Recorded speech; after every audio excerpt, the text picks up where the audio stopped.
The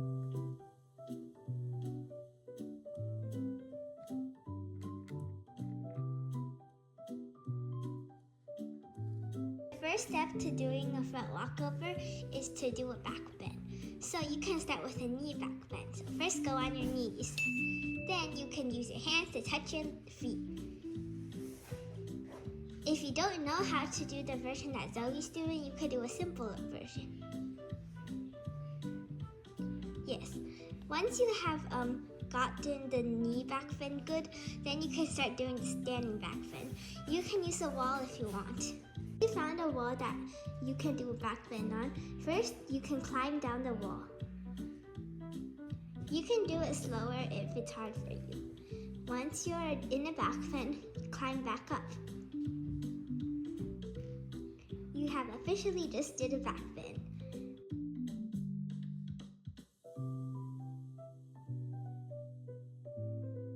The second step of doing a front walkover is to learn how to do a handstand. To do a handstand, you can first find a wall. After you found a wall, you can put up your preferred leg in the front. Then put your hands on the floor and try to kick your feet onto the wall. If you can't at first, you just have to kick harder until you land on the wall. After you land on the wall, you just have to push back from the wall to land on your feet again. That is how to do a handstand on the wall. After you've mastered how to do a handstand on the wall, you can try doing a handstand on the floor. Same logic, just pretend there's a wall in front of you. Now, as after you got your handstand as a 180 degree, then you can try doing a split handstand. Your split does not have to be that wide.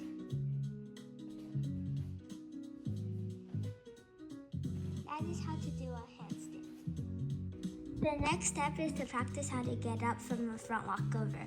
So first do a back bend and put your leg up in a 90-degree angle.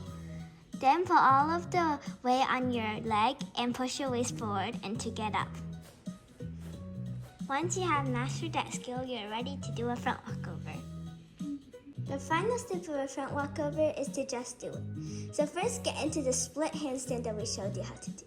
Then kick over into the ending part. If you can't do it connectly at first, you can try doing it separately. After you do that several times, you can try to connect them. Remember, the last part of the front walkover is just the back bend that we showed you. After you do it many times, you can finally do a front walkover.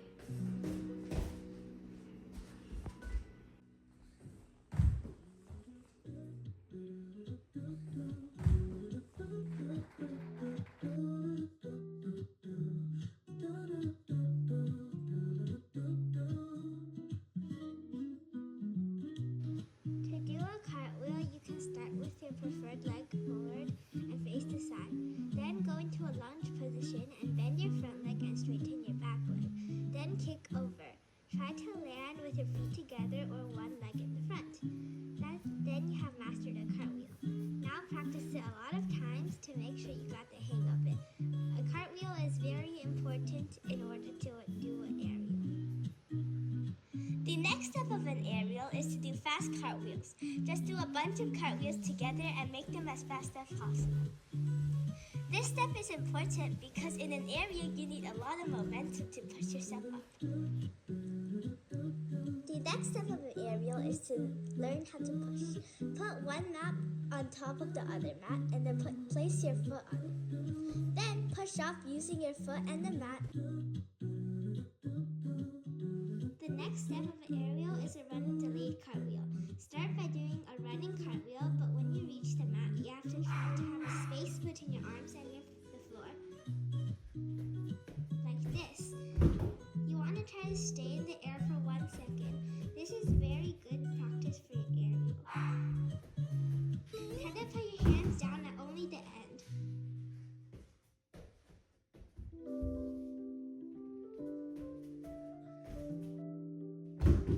The final step of an aerial is to just do it. Just pretend there's a mat underneath your feet. but don't push yourself too much, for you might get hurt.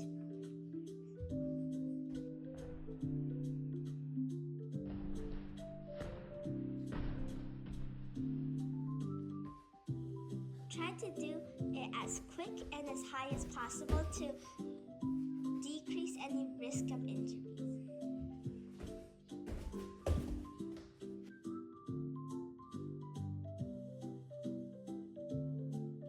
To practice a butterfly, you will need a chair, so go find it. It's not like a chair will magically appear. Oh wait, it actually did magically appear. Okay, so moving on, put your hands on the chair ledge. If you have a bar, that's better. Then kick both of your legs up into the air. Like Zoe. Try to make your hips higher than the chair or the bar. Practice this a lot of times until you get very high. You can also try to look back and try to see your legs. The next step of a butterfly is to learn how to start. So first put your arms into an L shape and put your left leg in the front. Then bend your knees into 90 degrees angles and place your head and your arms like a crisscross and to find your knee.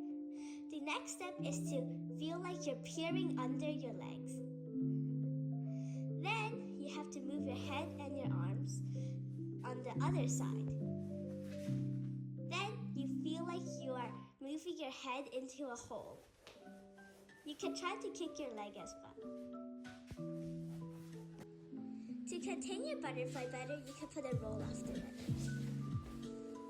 Now I'm going to explain how to do the roll. So first do a butterfly. And then you twist your body until you're facing the back. Put one hand on the floor and your butt on the floor. Roll and stand up.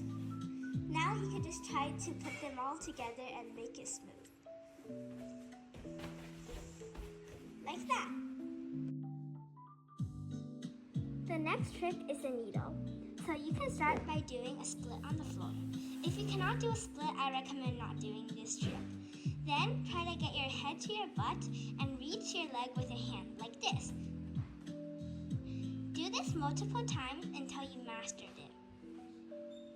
Once yours looks like Zoe's, you are ready to move on to the next step of a needle. The next step of a needle is to learn how to kick. First, find the wall. Then put your arms on it and kick. Try to make it as straight as possible. Maybe you can also try putting your head back. Now you can learn to grab your needle. So first, kick your leg up like you did on the wall and use your arm, which one you want, to grab it. You can practice this several times until you have 100% accuracy. If you have mastered all of that, congratulations, you're ready to do a real needle. Start with your preferred leg in the front and kick and grab, but instead straighten your leg. If you want to make your needle more sophisticated, you can add a releve at the end. Like Zoe, try to land without wobbling.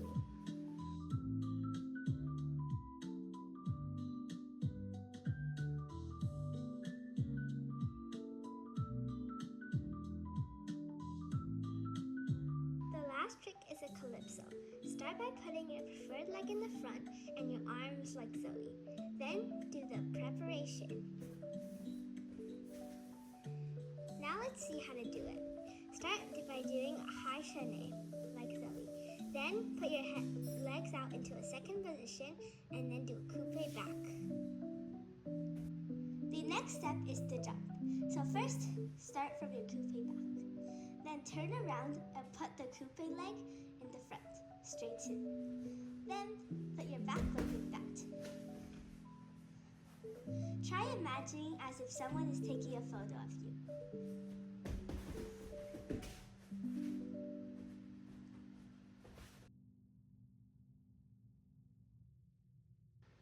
The last step of a calypso is to just do it. So first, do the intro that we showed you. Then make it back coupe and then do the jump. Let's see what that will look like connected.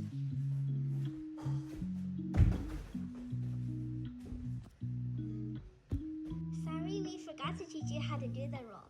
So after you do the jump, you have to roll like Zoe. So she marks the jump, and you're gonna put one leg down at a time and roll, just like the butterfly. At the end, turn around. It's almost the same thing. Now try to connect it. So jump and then roll.